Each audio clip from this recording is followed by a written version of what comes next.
हरे राम राम राम हरे हरे, हरे कृष्ण कृष्ण कृष्ण हरे हरे। हरे राम राम राम हरे हरे, हरे कृष्ण कृष्ण कृष्ण हरे हरे। पुंडलिक वरदा विठ्ठल श्री ज्ञानदेव तुकाराम पंढरीनाथ भगवान की जय। माऊली ज्ञानेश्वर महाराज की जय। जगद्गुरु संत तुकाराम महाराज की जय। शांती ब्रह्म एकनाथ महाराज की जय। सब संतन की जय। जय जय रघुवीर समर्थ। गणपती बाप्पा मोरया। मंगल मूर्ती मोरया। छत्रपती श्री शिवाजी महाराज की जय। जय। धर्मवीर श्री छत्रपती संभाजी महाराज की जय। हर हर महादेव। वसुदेव सुतं देवं कंसचाणूरमर्दनं देवकी परमानन्दं कृष्णं वन्दे जगद्गुरुं। गुरुर्ब्रह्मा गुरुर्विष्णु गुरुर्देवो महेश्वरा गुरुः साक्षात् परब्रह्म तस्मै श्री गुरुवे नमः। तस्मै श्री गुरुवे नमः। धर्मासाठी झुंजावे झुंजोनी अवघ्यासी मारावे मारिता मारिता घ्यावे राज फुले देव मस्तकी धरावा अवघा हलकल्लोळ करावा मुलूख बळवावा की बुडवावा धर्म संस्थापनेसाठी पुण्यश्लोक छत्रपती श्री शिवाजी महाराज की जय। धर्मवीर छत्रपती श्री संभाजी महाराज की जय। हिंदू धर्म की जय। जय जय रघुवीर समर्थ। यत्र योगेश्वर कृष्ण यत्र पार्थो धनुर्धरः तत्र श्री विजयो बुद्धिर्भुवा निर्मतिर्मम। प्रिय संत सज्जन हो, माय बापा हो, संत आणि भगवंत तसेच इथे जमलेल्या सर्वांच्याच इथे जमलेल्या सर्वांना माझा नमस्कार। प्रिय संत सज्जन हो, माय बाबा हो, संत आणि भगवंत तसेच माझे सद्गुरू हरिभक्त पारायण श्री सखाराम महाराज इंदोरे यांच्या मार्गदर्शनाने तसेच छत्रपती श्री शिवाजी महाराज छत्रपती श्री संभाजी महाराज तसेच आपल्यासाठी सर्वांनीच बलिदान दिलेल्या सगळ्या ज्ञात आणि अज्ञात वीरांच्या उत्तम मार्गदर्शनाने उत्तम कृपाशीर्वादाने पांडुरंग परमात्मा आणि भगवंत यांच्या कृपाशीर्वादाने माझे आई वडील सगळे सोयरे बंधू यांच्या पाठिंब्याने आज या व्यासपीठावर मी आपल्या समोर प्रवचन सेवेसाठी बसलेलो आहे। आज दिनांक 31 जानेवारी 2025 वार शुक्रवार श्री अष्टविनायक वारकरी सांप्रदायिक भजनी मंडळ आरशीवाडी यांच्या आयोजनाने अखंड हरिनाम सप्ताह जो गेले 49 वर्षापासून सुरू आहे, 48 वर्ष झाली आणि 49व्या वर्षात आता आपण पदार्पण करतोय, अशा या अर्धशताब्दी आता अर्धशतक होत आलेलं आहे। अर्धशताब्दी सोहळ्याजवळ आपण पोहोचलेलो आहोत आणि 49व्या या अद्भुत सोहळ्याच्या निकट आपण पोहोचतोय आणि या उत्तम अशा दिव्य अशा या सप्ताह सोहळ्याचे 5व्या दिवसाची प्रवचन सेवा, एका अर्थी प्रवचन मालिकेतला शेवटचा दिवस सेवेसाठी हा माझा 6वा दिवस, 6व्या दिवसाची सेवा सप्ताहिक आणि समस्त अष्टविनायक वारकरी संप्रदायिक भजनी मंडळ यांनी माझ्या ओंजळीत टाकली त्यासाठी आपले खरंच ऋण व्यक्त करतो. यत्र योगेश्वर कृष्ण यत्र पार्थो धनुर्धर तत्र श्री विजयो भूतीर ध्रुवा नितीर मतीर मम. प्रस्तुत प्रसंगी घेतलेला हा श्लोक हा आपल्या सर्वांच्याच परिचयातील सर्वात अद्भुत आणि पाविन्यपूर्ण आणि पवित्र असा ग्रंथ श्रीमद भगवद्गीता यातील शेवटच्या अध्यायातील शेवटची ओवी म्हणजेच 18व्या अध्यायातील 78वी हा श्लोक आहे. प्रस्तुत या घेतलेल्या श्लोकामागे विवेचन सुरू करण्या अगोदर फक्त एक छोटासा किस्सा सांगतो.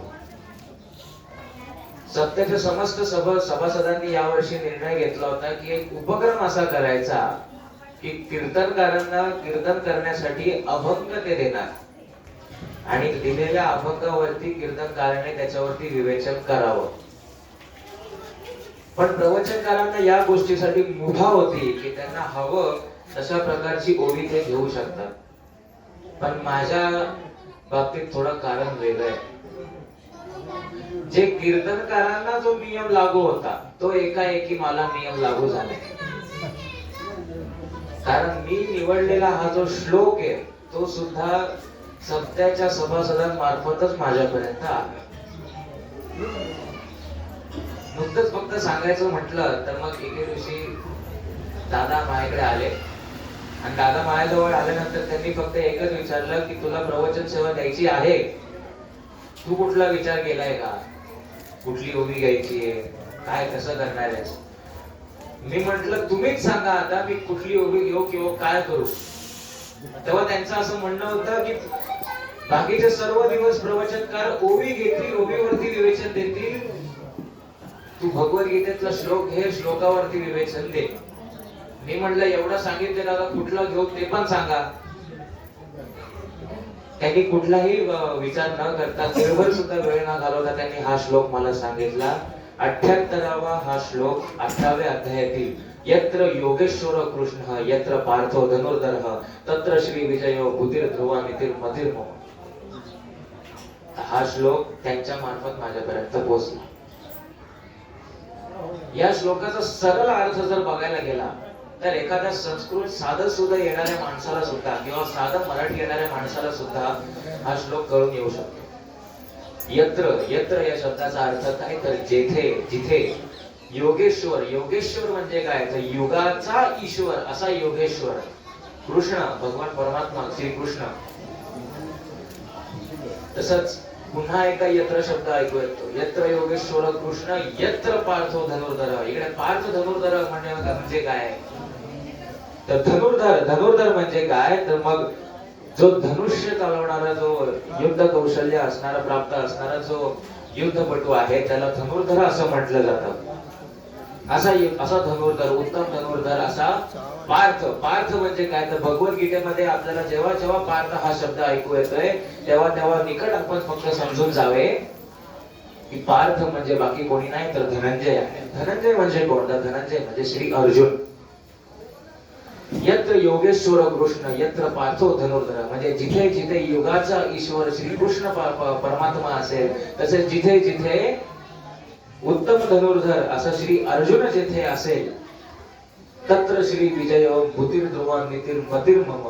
तत्र म्हणजे काय जर यत्र म्हणजे जेथे तर तत्र म्हणजे तेथे. तत्र श्री विजय म्हणजे काय तर तिथे विजय प्राप्ती आहे. भूतीर ध्रुवा शब्द वेगवेगळे करून आपण जर नीट पाहायला गेलं तर लवकर अर्थ समजेल. भूती भूती म्हणजे काय तर श्रीमंती किंवा मग संपत्ती किंवा मग समृद्धी. ध्रुवा म्हणजे काय तर आढळता स्थिरता. भूतीर ध्रुवा म्हणजे श्रीमंती आणि समृद्धीची आढळता. श्रीमंती आणि संपत्तीची स्थिरता.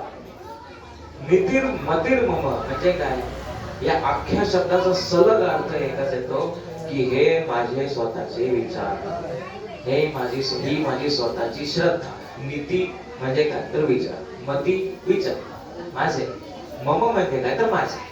नितीर मतीर मम म्हणजे काय हे माझे स्वतःचे विचार. हे माझे स्वतःचे. आता बाकीचं सरळ अर्थ सगळं सलग समजण्यासारखं आहे पण नितीर मतीर मम असं कोण म्हणतंय तर हा श्लोक बाकी एव्हाना दुसरा काही नाही, हा केवळ निव्वळ एक संवादाचा भाग आहे. पण कोणामध्ये हा संवाद सुरू आहे? तर राजा धृतराष्ट्र आणि संजयामध्ये सुरू असणारा हा संवाद. आता संजय कोण? तर एकाएकी भगवद्गीतेचा जो खरा सूत्रधार आहे तो हा संजय. पण हा संजय नक्की आहे तरी कोण? तर राजा धृतराष्ट्राचा हा सारथी आहे. राजा धृतराष्ट्राचा हा एक दास आहे. राजा धृतराष्ट्र स्वतः अंध व्यक्ती आहे, पण हा जो संजय आहे याला दिव्य दृष्टी प्राप्त आहे. जो कुरुक्षेत्रामध्ये सुरू असणाऱ्या रणभूमीवरती काय सुरू आहे आणि काय नाही हे धृतराष्ट्राला हस्तिनापूरमध्ये एका बसल्या ठिकाणी सांगू शकतो. इतकी दिव्य दृष्टी त्याला प्राप्त आहे. आणि तो धृतराष्ट्राला संवादामार्फत सांगतोय की यत्र योगेश्वर कृष्ण यत्र पार्थो धनुर्धरः तत्र श्री विजयो भूतिर्ध्रुवा मतिर्मम. हा झाला एकाएकी श्लोकाचा सरळ अर्थ. पण फक्त सरळ अर्थ देऊन 1 तासाची वेळ दिली काही सरळ अर्थ सांगायला? सरळ अर्थ सांगायला मिनिट सुद्धा काही लागले नाही. मग एवढा 1 तास का दिलाय? तर मग समजावून सांगण्यासाठीचा हा 1 तास आहे. फार पवित्र वेळ असं वाटतं का तुम्हाला ही संध्याकाळ? आपण संध्याकाळी इथे बसलेलो आहे. संध्याकाळची वेळ आहे 6:20 आता झाले. संध्याकाळची वेळ सुरू आहे. काय आहे ही संध्याकाळची वेळ नक्की? कोणाकोणाला वाटतं संध्याकाळची वेळ ही पवित्र वेळ आहे किंवा चांगली वेळ आहे? ज्यांना वाटतं त्यांनी आज आपली ही पाठीवरती लिहिलेली ओळख पुसून टाका. संध्याकाळची वेळ ही विकृतीची वेळ आहे. या विकृतीच्या वेळेप्रसंगी सूर्य अस्ताला गेलेला आहे, सूर्य मावळलेला आहे आसमंतामध्ये, आणि चंद्र सुद्धा विशिष्ट प्रकारे किंवा नीट प्रकारे वरती उगवलेला नाहीये. सूर्य अस्ताला गेलेला आहे, त्याचा प्रकाश आपल्यावरती नाहीये. चंद्र नीट उगवलेला नाहीये, त्याचा प्रकाश आपल्यावरती नाहीये. सूर्याचा प्रकाश, चंद्राचा प्रकाश आपल्यावरती तेज नसताना सुद्धा आपण या क्षणी जर आता वावरतोय तर ही विकृतीची वेळ आहे. ही संधीची वेळ आहे की विकृती आपल्यामध्ये शिरावी, आपल्या घरामध्ये शिरावी. हा त्या विकृतीसाठी संधीचा काळ आहे, म्हणून ही संध्याकाळ आहे.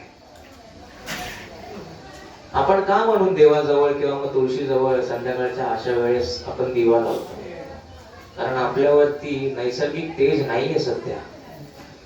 आपण अंधकारात आहोत सध्याच्या प्रसंगी, अंधकारात आहोत. आपण देवापाशी किंवा तुळशीपाशी तो दिवा यासाठी लावतो की जेणेकरून तो त्या दिव्याचा जो उजेड आहे तो आपल्यासाठी पवित्रपणे आपल्या अंगीकारणी बसावा. आपल्या घरामध्ये तो आपण लावतो देवापाशी की जेणेकरून घरामध्ये पवित्रता राहावी. तुळशीपाशी आपण लावतो कारण आपल्या अंगणामध्ये पाविन्यपूर्ण वातावरण निर्माण राहावं. आणि आपण त्या दिव्या लावल्यानंतर दिव्याजवळ जाऊन आपण जेव्हा आपण ते श्लोक म्हणतो, काय श्लोक म्हणतो आपण? शुभं करोति कल्याणं आरोग्यं धन संपदा शत्रु बुद्धी विनाशाय. शत्रु बुद्धी विनाशाय रोज श्लोक बोलतो आपण. शत्रु बुद्धीचा विनाश व्हावा म्हणून आपण दिवा लावतो. शत्रु बुद्धी काय? तर विकृती. तो दिवा लावल्यानंतर आपण मनामध्ये उजेड पाडतोय त्या गोष्टीचा. मन मंदिरात जाणे उजळून घे साधका. मन मंदिरात जाणे, मनाचा मंदिर आपण उजळवतोय तो दिवा लावून. अशी ही संध्याकाळची वेळ आहे. आणि या संध्याकाळच्या वेळेमध्ये आता इथे दिवा लावला नाहीये म्हणजे आता प्रत्येकाच्या शरीरात विकृती शिरेल ना? कसं काय शिरेल? आपण नामाचं काम करतोय, धर्माचं काम करतोय. नाम इथे सतत घेत राहिल्यामुळे कसं काय आपल्यावरती विकृती आपल्या अंगीवर इथे फरकू शकते? या मंडपाच्या सुरुवातीच्या बांबूपासून ते शेवटच्या बांबूपर्यंत इथे विकृती प्रवेश सुद्धा करू शकत काही, बिलकुल सुद्धा नाही. असं एक सांगायचं म्हणून तुम्हाला फक्त हे सांगितलं. आपण विषयाकडे पुन्हा एकदा वळूया. योगेश्वर हा जो शब्द या श्लोकामध्ये वापरला गेलेला आहे तो फार अद्भुत पद्धतीने वापरला. आणि का म्हणून भगवान परमात्माला योगेश्वर न म्हणावं? तिन्ही लोकांचा पालन करता येतो, पालन करताय, समस्त युगाचा तो पालन करताय, आपल्या सगळ्यांचा रक्षक आहे तो. अशा या युगाचा रक्षक, युगाचा ईश्वर असणारा या भगवान परमात्म्याला आपण योगेश्वर म्हणू नये? अरे जो भगवंत समस्त ब्रह्मांडांना, अनंत ब्रह्मांडांना त्याच्या केसाच्या एका टोकाशी ठेवतो, अशा दिव्य थोर व्यक्तिमत्वाला युगाचा ईश्वर म्हणू नये? तुकाराम महाराज स्वतः म्हणतात आहेत, रोमाशी ठेविले ब्रह्मांड, रोमाशी ठेविले ब्रह्मांड तरी तोची सांगाडा राहिला. रोमाशी ठेवले ब्रह्मांड, रोमाशी म्हणजे काय? केसाच्या एका टोकावरती दिव्य तेज आहे त्या देवामध्ये. त्याला युगाचा ईश्वर का नाही म्हणावं बा? असा हा युगाचा ईश्वर योगेश्वर श्रीकृष्ण. बरं, त्याच्या जोडीला श्रीकृष्णाच्या जोडीला पुढे संजयाने पार्थ धनुर्धर अर्जुनाची सुद्धा गोष्ट केली आहे. का म्हणून फक्त अर्जुनाची गोष्ट केली? आपण भगवद्गीता ज्यावेळेस पूर्णपणे बघतो, भगवद्गीतेमध्ये आपल्याला सतत अर्जुनाच्या सहवासामध्ये कृष्ण आढळतो, कृष्णाच्या सहवासामध्ये अर्जुन आढळतो. तसं पाहायला गेलं तर अर्जुन 5 पांडवांपैकी 3ऱ्या नंबरचा भाऊ. अर्जुनापेक्षा मोठा भीम, भीमापेक्षा मोठा युधिष्ठिर आणि अर्जुनापेक्षा 2 लहान भाऊ म्हणजे नकुल आणि सहदेव. पण एवढे 5 जण असताना सुद्धा, चला ते बाकीचे 2 जाऊ द्या, ते त्याच्यापेक्षा लहान आहेत, अर्जुनापेक्षा लहान आहेत, पण जे 2 बाकीचे मोठे आहेत. युधिष्ठिरकडे तर बघताना अक्षरशः चक्रवर्ती राजा म्हणून युधिष्ठिरची घोषणा केली, अर्जुनाची नाही. युधिष्ठिर साधा होता, म्हणजे युधिष्ठिर पण बुद्धिवंत, कौशल्यवंत. मग त्याचा सहवास जास्त न राहता श्रीकृष्ण अर्जुनाला सहवास कसा काय देत आहेत? तर त्याच्या मागचं एक कारण असं की अर्जुन महाभारताच्या समस्त प्रसंगांमध्ये सगळ्यात जास्त गोंधळून गेलेला जो कुठला असेल तर तो अर्जुन होता. 5ही पांडवांपैकी मनोबलाने सर्वात कमी असणारा हा अर्जुन होता. सगळ्यात जास्त गोंधळून गेलेला जर कोणी होता तर हा अर्जुन होता. त्यामुळे श्रीकृष्णाचा जास्तीत जास्त सहवास हा अर्जुनाबरोबर आपल्याला आढळतो. एकाएकी आपण जर बघायला गेलं तर काही ठिकाणी स्पष्टपणे अर्जुनासोबत श्रीकृष्ण आहे, तर काही ठिकाणी आपण पाहायला जातो तर तिकडे अर्जुनाबरोबर नाहीये, पण सातत्याने सततच श्रीकृष्ण हे अर्जुनाबरोबर आहेत. आणि श्रीकृष्णाच्या फक्त अर्जुना बाबतीत काय म्हणतात, आपल्या सर्वांच्या बाबतीत जरी म्हटलं तरी श्रीकृष्ण आज सुद्धा आपल्या सोबत आहेत. भगवान परमात्मा दिसत नाही, पण तो आपल्यावर लक्ष ठेवल्याशिवाय राहत नाही. अवघे ब्रह्मरूपी रिता नाही ठाव. आपल्या सत्यामध्ये 3ऱ्यानं ते कीर्तन झालं, त्यांचा सुद्धा हाच अभंग, अवघे ब्रह्मरूपी रिता नाही ठाव. भगवान परमात्मा कुठे दिसत नाही याचा अर्थ तो पाषाणपूर्तीमध्ये जो आहे तो देव आहे की नाही असा प्रश्न विचारतात काही जण. पण भगवान परमात्मा कुठेच जात नाही. जे पहिलं कीर्तन झालं सप्त्यामध्ये त्याच्यामध्ये सुद्धा महाराज म्हणत होते की आसमंतामध्ये एखाद्याने लपंडाव खेळावा तर तो भेटू नये, तसा भगवान श्रीकृष्ण किंवा मग तथा भगवंत हा आपल्या भोवती सुद्धा लपंडाव खेळतोय. तो आपल्याला दिसत नाही पण तो आहे. त्यांनी सांगताना सांगितलं होतं की ज्ञानेश्वरी मधील ही एक ओवी आहे, त्या ओवीचा फक्त हा तर मी अर्थ सांगतो, ओवी तुम्ही घरी शोधा. ती ओवी होती कुठली? आकाशाशी जैसा लपंडाव, बरोबर, आकाशाशी जैसा लपंडाव दिसता दिसेना आपोआप. 14व्या अध्यायातील 250वी ओवी, बरोबर, 14व्या अध्यायातील 250वी ओवी. घरी गेल्या बरोबर ही ओळखून आणली होती, लिहून ठेवलं ते कीर्तनाच्या टाइमला की अरे हे सांगण्यासारखं आहे आपल्यासाठी, आपण लिहून ठेवू एका बाजूला. घरी गेल्यानंतर ही पहिले शोधली आणि नंतर मग थांबली. काय श्रीकृष्णाने अर्जुनामध्ये नातं? केवळ एका मित्राचं नाही, गुरु सारखं नातं आहे आणि शिष्यासारखं नातं आहे. प्रत्येक वेळेस श्रीकृष्ण अर्जुनाला सातत्याने सहाय्य करताना दिसतात. युद्धाच्या प्रसंगी सुद्धा युद्ध सुरू व्हायच्या वेशेवरती आहे आणि तिकडे श्री अर्जुन पूर्णपणे गोंधळलेला आपल्याला दिसतोय. अर्जुन म्हणतोय, माधवा, हे सगळे माझे सगळे कुटुंबीय आहेत, सगळे सगळे सोयरे आहेत, यांच्या बरोबर मी कसं काय युद्ध करू? श्रीकृष्ण म्हणतायत की तुला युद्ध करावंच लागेल. युद्ध करण्याशिवाय पर्याय नाहीये. हे तुझे जरी कुटुंबीय असले, जरी सगळे सोयरे असले, जरी तू यांच्या अंडी मांडी धांडीवरती खेळलेला असला, तरी सुद्धा तुला यांच्याबरोबर युद्ध करणं गरजेचं आहे. कारण यांची नीती साफ नाहीये, यांचा धर्म साफ नाहीये.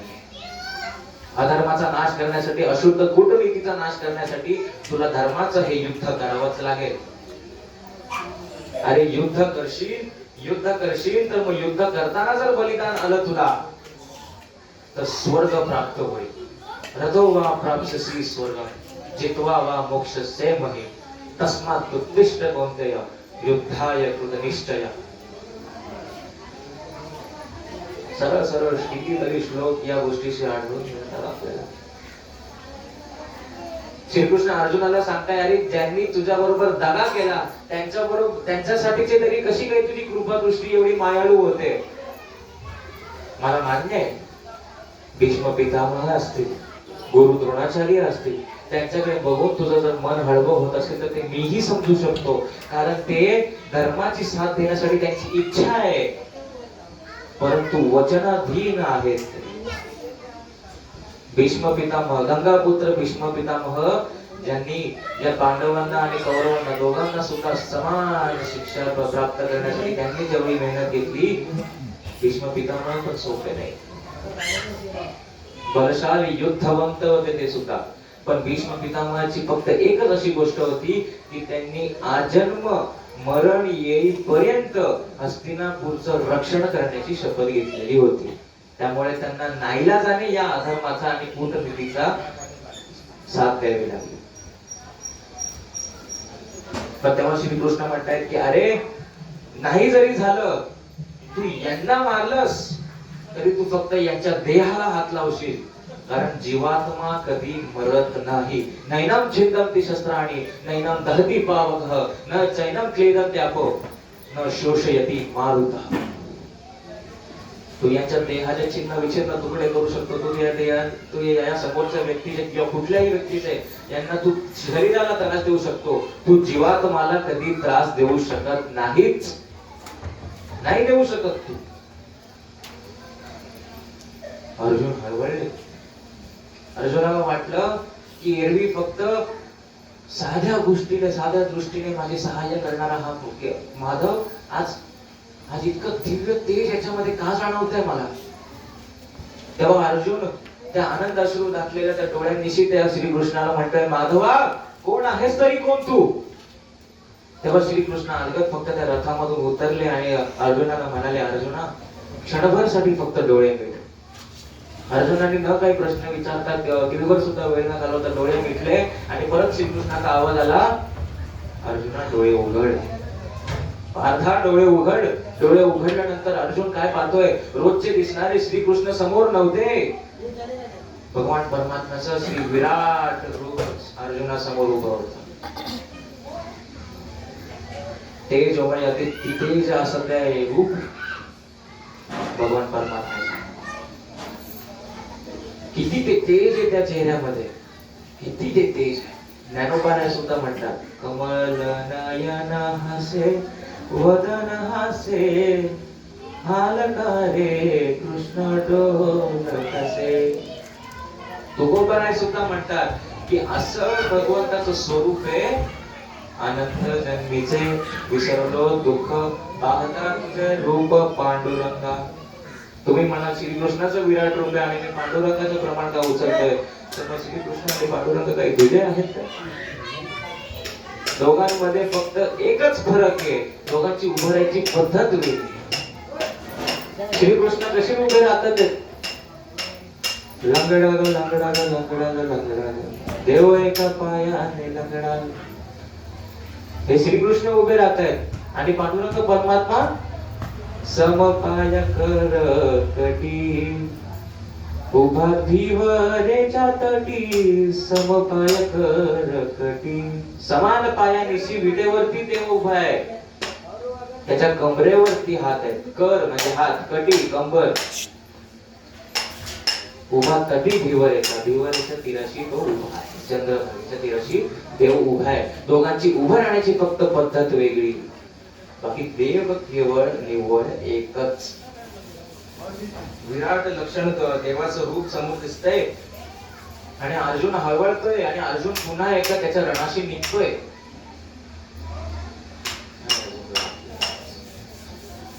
अर्जुन जेव्हा त्याच्या पुन्हा एकदा रणी निघतोय आणि रणात निघताना तो मागे सुद्धा वळून बघत नाहीये, तर त्याला फक्त धीर द्यायचं काम श्री भगवान परमात्मा करतात. तुकोबरायांचा एक फार छान अभंग आहे, त्याची सुरुवातच ही आहे. रणी निघत शूर न पाहे माघारे, रणी निघत शूर न पाहे माघारे, ऐशमज धीर, ऐशमज धीर राखे आता. फक्त धीर राखण्यासाठी श्रीकृष्णाला सांगते आणि धीर राखण्याचं काम श्रीकृष्ण अत्यंत उत्तम पद्धतीने करतायत. इतकं सुंदर मार्गदर्शन करतायत. यावरनं एक गोष्ट नक्की समजून येते की कुठलाही पुरुष सामान्य नसतो किंवा कुठलाही पुरुष हा अयोग्य नसतो. त्याला फक्त मार्गदर्शन करणारा व्यक्ती पाहिजे. संस्कृत मध्ये फार छान सुभाषित आहे. अमंत्रम शरणम नास्ति नास्ति मूलमनौषधम अयोग्य पुरुषः नास्ति योजकस्तत्र दुर्लभ. कुठलाही पुरुष अयोग्य नसतो, त्याला काम योजून देणारा तो योजक दुर्लभ असतो. पण अर्जुनाजवळ जर जगाचा पालन करतात स्वतः जर असेल तर मग किती दिव्यत्वाचं मार्गदर्शन त्याला मिळत आहे, ही समजण्या पलीकडची गोष्ट आहे. हे सगळं झालं एक गोष्ट. पण युद्ध व्हावं तरी का? आपण श्लोकामध्ये बघतोय की जिथे योगेश्वर श्रीकृष्ण असतील, जिथे उत्तम पार्थ धनुर्धर धनंजय जिथे असतील, अर्जुन जिथे असतील, तिथे विजय आहे, संपत्ती आणि समृद्धी अढळ आहे. पण मग कुठे? तिथे म्हणजे कुठे? तर युद्धात. पण युद्ध होत आहे का? कारण जिथे अधर्म आणि नीती साफ नसते तिथे युद्धाशिवाय पर्याय नसतो. महाभारतात आपल्याला पाहायला मिळतं वेगळं, रामायणात पाहायला मिळतं आपल्याला वेगळं. रामायणामध्ये धर्म आणि अधर्मामध्ये लढाई आहे, नीती दोघांच्याही साफ आहे. रावणाने का म्हणून सीतेचं हरण केलंय? कारण प्रभू श्री रामाच्या भावानी त्याच्या बहिणीचं नाक कापलंय. जर रावणाच्या नीतीमध्ये वाईटपणा असता तर जेवढे दिवस सीता तिकडे लंकेला नेऊन ठेवली तिच्यावरती प्रत्येक क्षण तिच्यावरती अत्याचार झाले असते. रावणाची नीती साफ आहे, फक्त अधर्मीय माणूस आहे. नाहीतर रावण साधा सुद्धा आहे का? वेदशास्त्र पारंगत आहे रावण. रावण साधा सुद्धा नव्हे. रावणाचा एकन एक मुखातून निघणारा श्लोक वेदशास्त्रांनी भरलेला आहे. फक्त शिवतांडव ऐकावं तरी आपल्याला हादरे बसावे. जटा तभी गलत जल प्रवाह पाव वितस्थले ग्लमे लंबे लंबिका भुजंग तुंग मालिका डमट डमट डमट डमट निनाद वट्ट मरवयो चकार चंड तांडव तनुत्तम शिव शिव. इतकं भीषण हे शिवतांडव. शिवतांडव बोलावं तर इथून जर लंकेला शिवतांडव फक्त शिवपिंडी समोर बोलतोय तरी वर कैलासाला हादरे बसावे इतकं रावणाचं हे भीषण शिवतांडव होतं. इतकंच नाही, बाकी जरी ऐकले तरी पण अंगावरती शहारे यावे. एक संत शास्त्रांच्या पुराव्यामध्ये एक रावण रचित एक श्लोक आढळतो जो आपल्याला समजताना काही फार थोडासा हास्यास्पद वाटेल, पण तो फार करारी आहे. यस्यास्ते द्राट द्राट द्रुट द्रुट ममलम टम टम टम टम टम धम शम धम शम डुडम शम टुहि टुहि चकितम भूपके भूपनालम तैलम तैलम कुतैलम कुकु कुकम कुकम खम कुकम खम कुकम खम ध्यायन्ते विप्रग्रांते वसतिच सकल पातनो चंद्रचूड. चंद्रचूड, फक्त एक शेवटचा शब्द लक्षात घ्या. चंद्रचूड म्हणजे काय? त्याच्या चुड्यामध्ये चंद्र आहे अशा देवाची तो आराधना करतोय. युद्धाला निघायच्या अगोदर शेवटच्या एका प्रसंगी रावणाला स्वतः युद्ध करायला जायला लागलं होतं. काय करायला लागलं? स्वतःला युद्धासाठी निघावं लागलं. तेव्हा सुद्धा तो शंकराची आराधना करतो. कर चरण कृतम वा कायजम कर्मजम वा श्रवण नयनजम वा मानसम वापराधम विहितम विहितम वा सर्वमे तत् क्षमस्व. जय जय करुणाब्धे श्री महादेव शंभो. श्री महादेव शंभो. वेदशास्त्र पारंगत आहे हा, पण अधर्मीय माणूस आहे म्हणून इथे युद्ध आपल्याला पाहायला मिळतं. पण इथे महाभारतामध्ये काय पाहायला मिळतं? धर्मीय दोघं सुद्धा आहेत, दोघं सुद्धा सत्तेसाठी लढतायत, दोघं सुद्धा धर्माच्या रक्षणासाठी काम करतीलच, पण दोघांची नीती वाईट आहे. पांडव लढतायत, कुठल्या बाजूने लढतायत? सत्यतेच्या बाजूने लढतायत. न फसवता लढाईचं काम सुरू आहे पांडवांचं, पण कौरवांचं कूटनीतीचं काम चालू आहे. जिथे जिथे बघावं तिथे पांडवांवरती कशा प्रकारे अत्याचार करून त्यांच्यावरती आपल्याला मात करता येईल असे कौरव प्रत्येक वेळेस विचार करतायत. पांडवांच्या आश्रय ठिकाणी आग लावून दिली, तिथे पण धोका दिला. जो जुगाराचा डाव झाला तिथे सुद्धा शकुनी धोका दिला, धोक्याने जिंकलं इंद्रप्रस्थ सुद्धा.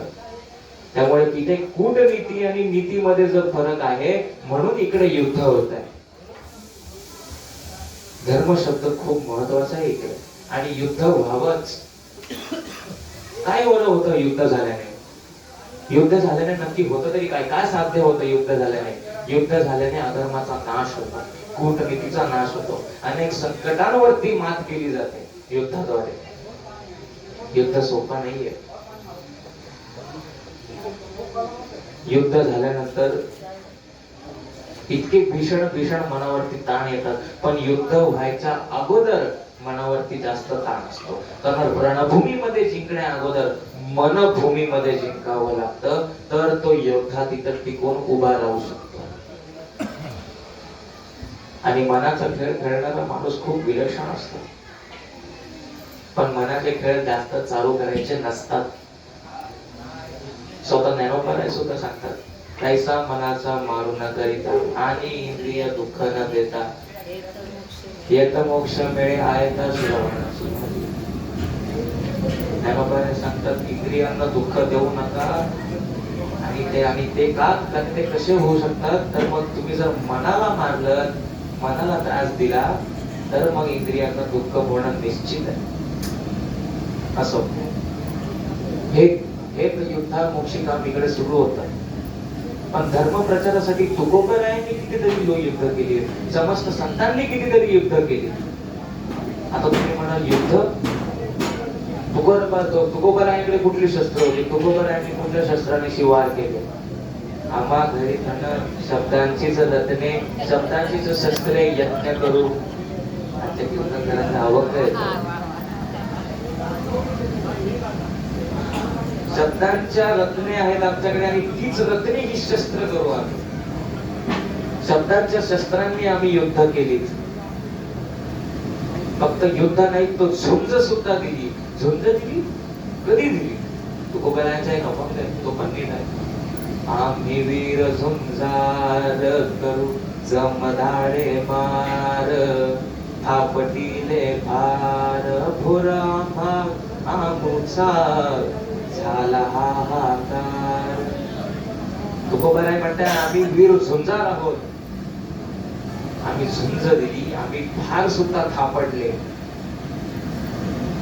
तुकोबरायांनी सुद्धा भीषण युद्ध केलेले. तुकोबरायांनी जिथे जिथे गरज पडेल तिथे तिथे धर्माच्या रक्षणासाठी आणि धर्माच्या प्रचार आणि प्रसारासाठी लोकांची विनवणी सुद्धा केली. लागोनिया पाया विनवितो तुम्हाशी, करटाळी मुखी बोलाना. आणि जिथे जिथे गरज पडेल तिथे लोकांना शब्दांची सुद्धा फटकेबाजी केली. आणि अक्षरशः हे सुद्धा म्हटलं, भले तर देऊ कासेची लंगोटी, नाथाळाच्या माती हाणू काठी.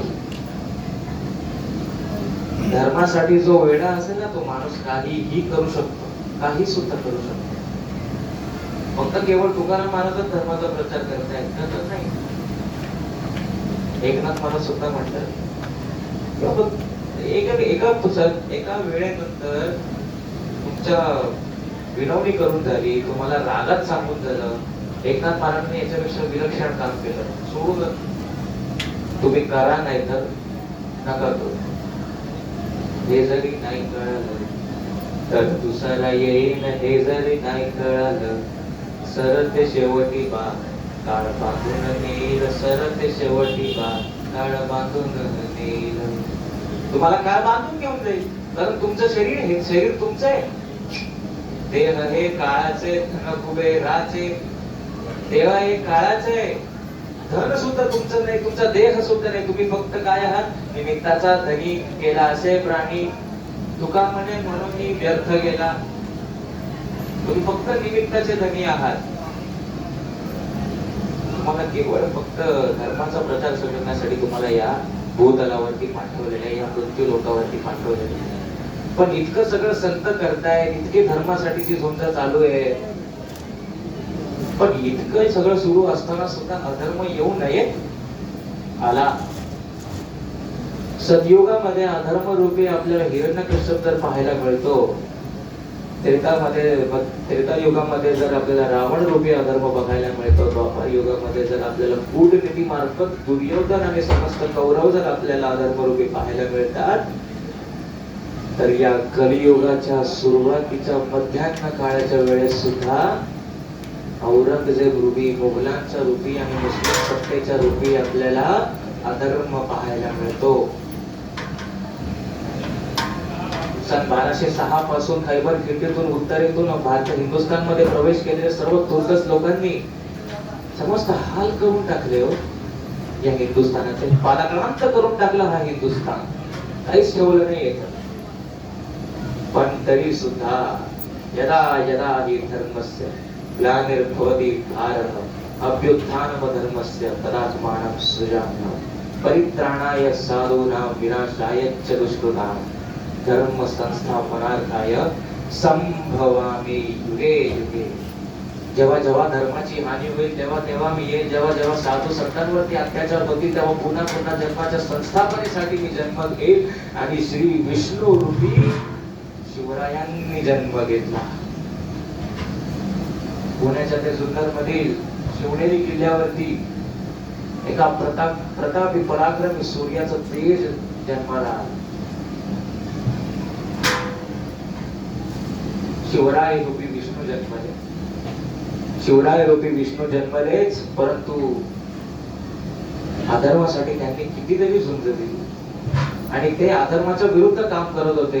अधर्माच्या विरुद्ध रक्षा करण्यासाठी त्यांनी आपली सहायता केली आणि अवतार घेतलाय. कशावरून कळतं? धर्म रक्षावया अवतार केसी, धर्म रक्षावया अवतार केसी. धर्माच्या रक्षणाकरिता तो अवतार घेतलेला आहे. आणि किती तरी केलं छत्रपती शिवाजी महाराजांनी या समस्त हिंदू धर्मासाठी, हिंदवी स्वराज्यासाठी. हिंदू म्हणजे काय? जो हिंदुस्थानासाठी लढेल तो हिंदू. आपण धार्मीय हिंदू आहोत का? नाही. भाषेचा अपभ्रंश काय असतो याचं सर्वात मोठं उदाहरण आहे.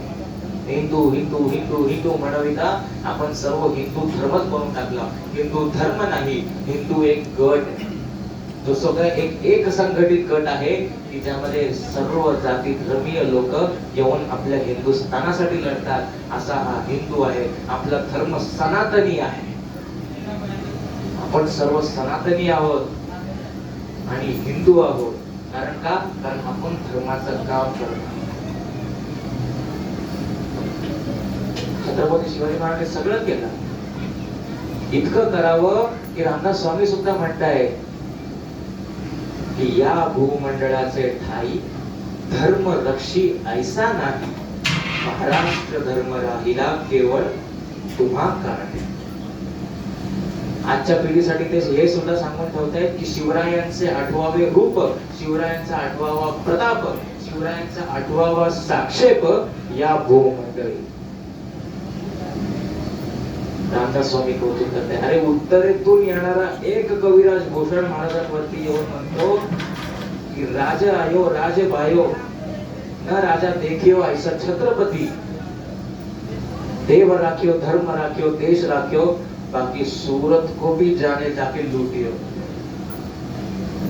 की देव धर्म देव देश धर्म इतका प्रकल्पपणे हा राजा असं जो जपतोय, अशा प्रकारचा राजा आयुष्यात मी कधी बघितला नाही. म्हणून सहज म्हणतोय तो कविराज भूषण. आणि सांगताना तो वाचून की असं सांगतो की देवन गिरावते फिरावते दिसानाल. तत्कालीन स्थितीची जी परिस्थिती आहे, समस्त हिंदुस्थानात काय परिस्थिती होती, हे धर्माचं काम सुरू आहे, पण या धर्मासाठी ते काय नक्की युद्ध झालंय, कशासाठी युद्ध झालंय, तर तो म्हणतोय की देवल गिरावते फिरावते दिसाना आली, ऐसे डुबे रावराने सबई गए दबकी, गौरा गणपति अब औरन को देखता आपकी ही बार सब मारी गए दबकी, पीरा पैगंबरा दिगंबरा दिखाई दे सिद्ध की सिदाई कही रही बात रब की, काशी हो की कला गई मथुरा मस्जिद भई, शिवाजी न होते तो सुनत होती सबकी. छत्रपती शिवाजी महाराज जन्माला आलेल्या देवांना सर्वांची सुनता झाली असते. आपण कोणाला तरी कर देत असतो आता फक्त जिवंत राहण्यासाठी. त्या कराला पूर्वीच्या काळी जिहाद म्हटलं जायचं. आपण खूप पुण्यवंत लोक आहे, कारण आपण महाराजांच्या नंतर जन्माला आलो. जे महाराजांच्या अगोदर या भूतलावरती वावरत होते ना, त्यांना स्वतःच्या जगण्यासाठी कर द्यायला लागायचा. त्याला जिहाद खरात म्हटलं जायचं, त्याला जिझिया कर म्हटलं जातं. तो जिझिया कर आपल्याला भरायला लागायचा पहिले. महाराजांनी पद्धत बंद करून काढली, सगळा अधर्म्यांचा नाश केला. आणि तो कविराज भूषण महाराजांना अजून कितीतरी नावांनी महाराजांना नाव घालतो. आपल्याला महाराजांची किती नावं बाकी आहेत माहिती आहेत. शिवाजी, शिवा, शिवबा, बाळ शिवबा, शिवराय, छत्रपती शिवाजी महाराज, त्यांनी कितीतरी नावांनी महाराजांना नावं घातलेले आहे. दक्षिण नायक, दक्षिण रक्षक, दासी, गणपती, गणपाल, भूपाल, गुमाल, गल्पद्रुम, मनोज, महाबली, महाबहू, महाराष्ट्र रक्षक, नरेंद्र, नरसिंह, राणा, रणसिंह, प्रतापी, पृथ्वी पर हुत, सर्जा, समर्थ, शेर, शेर, शिवराज, छत्रपती वीर नरेश शिवाजी महाराज. इतक्या नावांनी तो महाराजांना नाव घालतोय. असंच कोणालाही नाव घालावं का हो? कोणाला पण असं भेटत नाही. जो राजा चक्रवर्ती न होता छत्रपती होतो, त्याला ही नावं बसतात. आणि ते म्हणतात ना, बाप से बेटा सवाई, ही तीच परिस्थिती इकडे सुद्धा. शिवरायांनी काम केलं धर्मासाठी जगवण्याचं, आणि संभाजी महाराजांनी त्यांच्या पुत्रांनी काम केलं धर्मासाठी कसं मरून दाखवायचं. अत्यंत वेदवंत मनुष्य संभाजी महाराज सुद्धा. अवघ्या 16व्या वर्षी 16 भाषांचं ज्ञान असलेला हा पुत्र, सुपुत्र, पुत्र सुद्धा नाही, सुपुत्र, 16व्या वर्षी 16 भाषांचं ज्ञान, 14व्या वर्षी तो पुत्र संस्कृत मध्ये एक ग्रंथ लिहितो बुधभूषणम नावाचा. याची सुरुवात तो गणपतीच्या वर्णनाने करतो. काय करतो तो वर्णन गणपतीचा? पद पद पत्र समचरण जंग जिमी कनक कर मकर नाभि ललित कबीर उदर लंबित विशाल वर पूर दीर्घ अति मंजू चारी कर देत चारी फल एक दंत अरुसुंड लशत हरी जात सकल मल. हे गणपतीचं वर्णन करतात त्या शंभूराजे. गणपतीचं वर्णन करून घे. आणि केव्हा? 14व्या वर्षी निव्वळ, जेव्हा शिक्षण पद्धत सुद्धा आतासारखी नव्हती. तत्कालीन स्थितीमध्ये स्वराज्यात बाकी क्वचित लोकांना, ज्यांना फक्त सैन्यामधल्या क्वचित लोकांना, वकील लोकांना जी इंग्रजी भाषा येत होती, उर्दू भाषा येत होती, ती या छत्रपतीच्या लेखाला तिकडं राजगडावर बसल्या बसल्या येत होती. शंभूराजांना येत होती. शंभूराजांची दहशत इतकी की त्या एका व्यक्तीला पकडण्यासाठी मुघलांना 80,000चं सैन्य पाठवायला लागलं होतं. फितुरीमुळे शंभूराजे पकडले गेले. फितुरी झाली नसती तर शंभूराजांना पकडणं सोपंही नव्हतं. पळभर ती खूप वेळ लागायचा नाही शंभूराजांना एखाद्याचं मस्तक खाली वर काढावं. पण फितुरी व्हावी, शंभूराजे पकडले जावे. पण पकडला जाऊन सुद्धा फक्त देह पकडला जावा, जीवात्मा अजून सुद्धा धर्माच्या रक्षणासाठी लढत राहिला होता. छिन्न विछिन्न तुकडे करावे छत्रपती संभाजी महाराजांचे माझे. पण काही सुद्धा विलक्षण बुद्धीचा वापर करून नाही, कधी लढता येत काही सुद्धा काही गोष्टी मनावरती ताबा ठेवून लढावे लागतात. शंभूराजे म्हणायचे तू माझे हात तोड, पण हात तुझ्या समोर पसरणार नाही. माझे पाय काढ, पण तुझ्या समोर गुडघ्यावर येणार नाही. माझं मस्तक धडा वेगळा कर औरंग्या, पण तुझ्या समोर मी झुकणार मात्र नाही. दरबारात उभं केलं. कवी कलश जे शंभूराजांचे मित्र होते ते पण एक कविभूषणांसारखे. ते त्यांना म्हणतात की कविराज, या औरंग्याकडे, या पापी औरंग्याकडे बघून तुम्हाला काही सुचतंय का? कवी कलशांना आश्चर्य वाटलं. मरणाचा दारात आहे राजा आणि कविता ऐकाविषयी वाटते, पण काय करणार? राजांचा तो एक सेवक, एक मित्र, एक बंधू, तो म्हणला क्यों नहीं राजन, अभी सुनाते हैं. त्यात तो म्हणतोय, यावन रावण की सभा, शंभू बंध्यो बजरंग, लहू लसत सम सिंदूर सम, खूब खेलयो रणरंग. राजन तुम हो साचे, खूब लढे हो जग, त्यो तुम तेज निहारिके, तखत त्यजत औरंग, तखत त्यजत औरंग. म्हणजे काय तर यावन रावण की सभा, शंभू बंदेव बजरंग. म्हणजे यवन जसा रावण होता त्याची जशी सभा भरलेली होती, तशी ही पापी औरंगजेची सभा भरलेली आहे. लहू लसत सम सिंदूर सम, खूप खेलयो रणरंग. म्हणजे बजरंग बली जसा सिंदूराने पूर्ण लाल भडक आपल्याला दिसतात, तसे रक्ता मासाने लाल गुंद झालेले शंभूराजे त्या सभेमध्ये हनुमंत म्हणून उभे होते. राजन तुम हो साचे, खूप लढे हो जग. महाराज तुम्ही खूप तेजोमय, किती तेज आहात तुम्ही खूप सारी रणरंग लढली. यो तू तेज निहारी के तखत तेजत औरंग. तुमचं हे पराक्रम बघून तो औरंगजेब त्याच्या तख्तावरती खाली येऊन गुडघे टेकून तुमच्या समोर बसला. इतकं धर्माचं रक्षणाचं काम शंभूराजांनी करावं.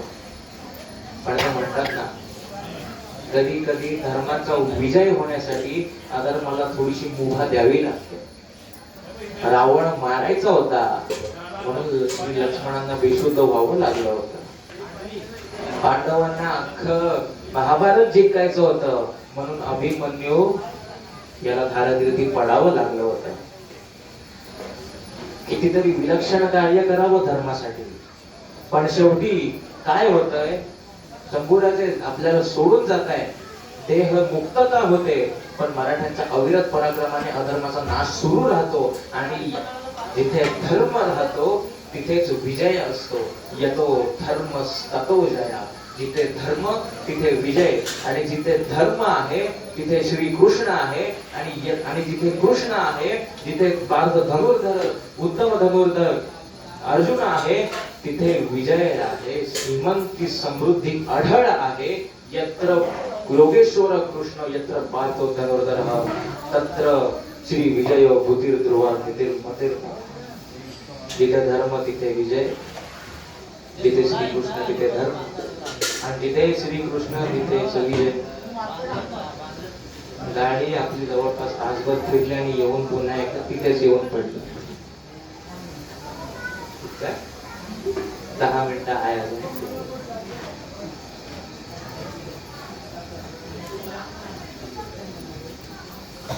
तसा आज एक अजून एक गोष्ट सांगायची मला की राहिली सुरुवात करताना. आजचा दिवस एक महत्वपूर्ण म्हणून ओळखला जातो. धर्मनाथ बीज आज आहे. आजच्या तिथीनुसार आजची ही धर्मनाथ बीज. धर्मनाथ बीज म्हणजे नक्की तरी काय आहे? आता बीज या शब्दाचा अर्थ काय, तर एक तपसोहळा. तर हा बीज धर्मनाथ बीज म्हणजे धर्मनाथ नक्की कोण? तर धर्मनाथ हे यांच्याबद्दल काही दोन गोष्टी सांगितल्या जातात. एक गोष्ट अशी सांगितली जाते की गुरु गोरक्षनाथांचे परंपरेतील हे एक साधू तपस्वी होते, तर त्यांच्या नावाने ही आजची बीज असते. आणि काही ठिकाणी असं सांगितलं जातं की गुरु गोरक्षनाथांचेच हे शिष्य होते, अनुयायी होते, त्यांचं नाव धर्मनाथ. आणि या धर्मनाथ स्वामींची ही बीज म्हणून ही धर्मनाथ बीज आजची. सिद्धी प्राप्तीसाठी त्यांनी आज सिद्धी प्राप्तीचा त्यांचा दिवस म्हणून ही धर्मनाथ बीज आज आपण सर्व साजरे करतो.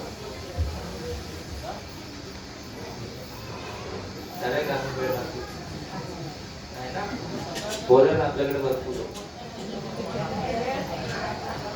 बोलायला आपल्याकडे वेळ भरपूर आहे. मला असं पहिलं वाटलं होतं की बोलायला वेळ पूर्ण पुरेल की नाही पुरेल, कारण सुरूच होतं थोडस उशिरा झाला, पण मग बोलायला अजून भरपूर आहे. कारण महाभारत जेवढं सांगावा तितकं कमी. आणि फक्त महाभारतच काय तर हिंदू धर्मामध्ये, या हिंदू धर्मामध्ये मी पुन्हा सनातनी शब्द वापरत नाहीये, हिंदू शब्द वापरत आहे. कारण हिंदू धर्मामध्ये जितकं गुंतावं तितकं माणूस गुंतत जातो, जितकं फिरावं तितकं फिरण्याची ठिकाणं कमी पडत. खूप विलक्षण कार्य आहे श्रीकृष्णांचं. इतक्या लीला रचल्या, इतक्या सर्व गोष्टी केल्या. त्यांनी युगाचा ईश्वर म्हणणं गरजेचंच होतं. आणि संजय यांनी त्यांचं कार्य पूर्णपणे व्यवस्थितरित्या पार पाडलेलं आहे. यत्र योगेश्वर कृष्ण. फार साधा शब्द मांडला, पण या एका साध्याशा शब्दामध्ये अनंत ब्रह्मांडाचा सारांश दिला होता. असंही सांगितलं जातं की हा एक श्लोक असा आहे की ज्यामध्ये संपूर्ण भगवद्गीतेचा आणि महाभारताचा सारांश आहे. फक्त एक छान एक गोष्ट सांगतो, आता लक्षात येतो. भगवद्गीता जेव्हा सुरू होते, जेव्हा आपण वाचायला घेतो पहिल्या अध्यायापासून, तेव्हा त्याची सुरुवात काय होते? धर्मक्षेत्रे कुरुक्षेत्रे. धर्मक्षेत्रे, धर्मक्षेत्रेचं पहिलं अक्षर ध घ्या फक्त. आणि हा आता घेतलेला सेवेसाठीचा शेवटचा श्लोक, लिटीर मतीर मम. धर्म शब्द घ्या. धर्म शब्दाचं सुरुवात आणि शेवट काय? ध आणि म. भगवद्गीतेचं सुरुवात शेवट काय? ध आणि म. धर्म शब्द किती महत्वपूर्ण आहे. आणि या धर्म शब्दाच्या संपूर्ण सारांश, धर्म या शब्दाचा संपूर्ण सारांश हा अख्खी भगवद्गीता आहे. ज्याला धर्म काढायचा असेल त्याने गीता वाचा. सांगण्यामागचा हा एकच उद्देश, बाकी कुठलाच नाही. श्रीरामामध्ये आणि श्रीकृष्णामध्ये फरक कुठला असावा तर श्रीराम प्रभू सांगतात की मर्यादेत राहायचं कसं, आणि श्रीकृष्ण दर्शवतात की एखाद्याला मर्यादेत ठेवायचं कसं. तरी झालेली सेवा ही भगवंताचरणी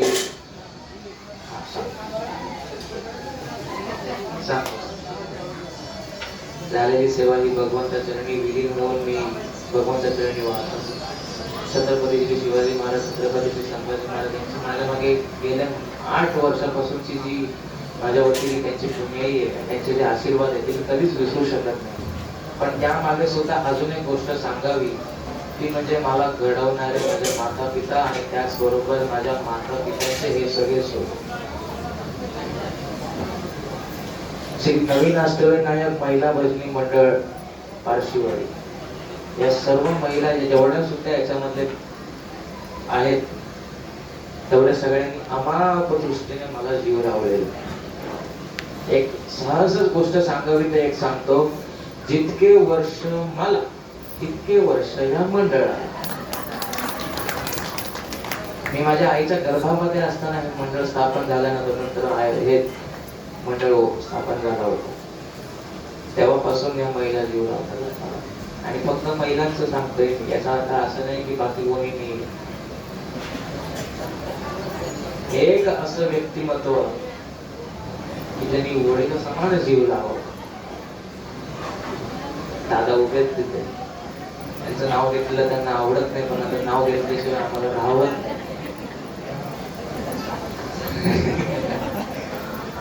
ते असतील, दरोडे काका असतील, सामोरे काका असतील, राजा काका काय आज पण जीव लागले. ते काय मागेच उभे. 2 पुरुष, तुम्हाला 2 पुरुष सांगतो, एक माणूस छातीशी उभा आहे तर एक माणूस पाठीशी उभा आहे. मागे पुढे उभा,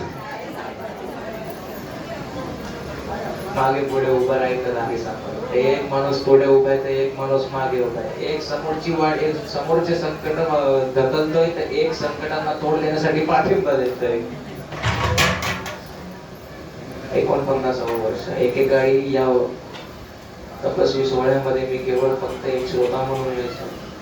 नंतर हळूहळू मृदुंगपणे म्हणून यायला लागलो. आणि आज या व्यासपीठावरती बसून प्रवचन सेवा तुमच्यासाठी देतोय, हे माझं भाग्य आहे. आणि सर्वात प्रमुख म्हणजे मी भजनाच्या कामामध्ये काम करतो, या धर्माच्या कामात काम करतो, हे माझं भाग्य. भाग्यवंता घरी भजन पूजन. धर्माचं काम करणं सोपं नाही. आज आनंद एक अभिमान असा होतो, ज्या अर्थी मी वारकरी आहे, मी धारकरी सुद्धा आहे. धारकरी आणि वारकऱ्याची एकदा जोड बसली की धर्माचा प्रचार व्हायला वेळ लागत नाही. महाराजांच्या सैन्यामध्ये असणारे 60 ते 65% जेवढे योद्धे होते ना मावळे, त्यांचं अख्खं घर वारकरी होत. तरी झालेली सेवा भगवंताच्या प्राधान्य देतो. आज एक महत्वाची गोष्ट अशी की माझा भाऊ होता की आज प्रवचन ऐकायला उठलाय. बरं, भाऊ एक तर्फा राहिला, माझे वडील सुद्धा आज माटी घालून खाली बसले. मेन म्हणजे आज सुट्टी नसून त्यांनी दोन ठिकाणी फोन करून त्यांनी सुट्टी काढून घेतली की मला आज थांबायचं. त्यामुळे त्या दोघांचे आभार. सहकुटुंब सहपरिवार आज प्रवचनाला हजर. एक बोलने का तो 3 सुनने का.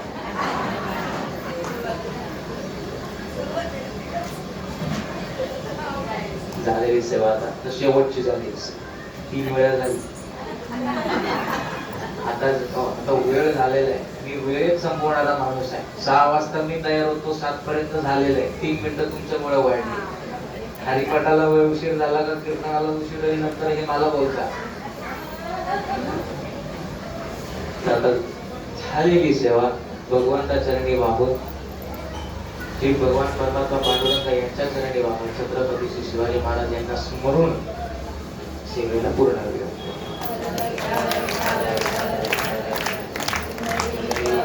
हरे विठ्ठल श्री ज्ञानदेव तुकाराम पंढरीनाथ भगवान की जय. माऊली ज्ञानेश्वर महाराज की जय. जगद्गुरु संत तुकाराम महाराज की जय. शांती ब्रह्म एकनाथ महाराज की जय.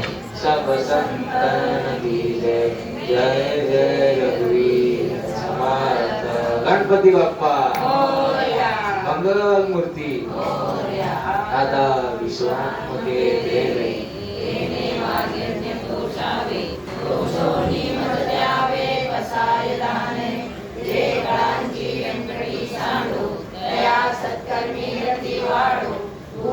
परस्परे पडो मैत्र जीवांचे दुरितांचे दिव्य विश्व स्वधर्म सूर्य पाहो. जो देवांची तो ते लावो प्राणी घात वर्षत सळ मंगळी ईश्वर निशांची मांदी आई. अनवर्त भूमंडळी भेटोया भूता सदा कल्पतरुचे आरव. ते गणा चिंतामणीचे गाव बोलते जे अर्णव पियुषांचे. चंद्रमे जे अलांछन माचंड जे तापहीन. ते सर्वाई सदा सज्जन सोयरे होतु.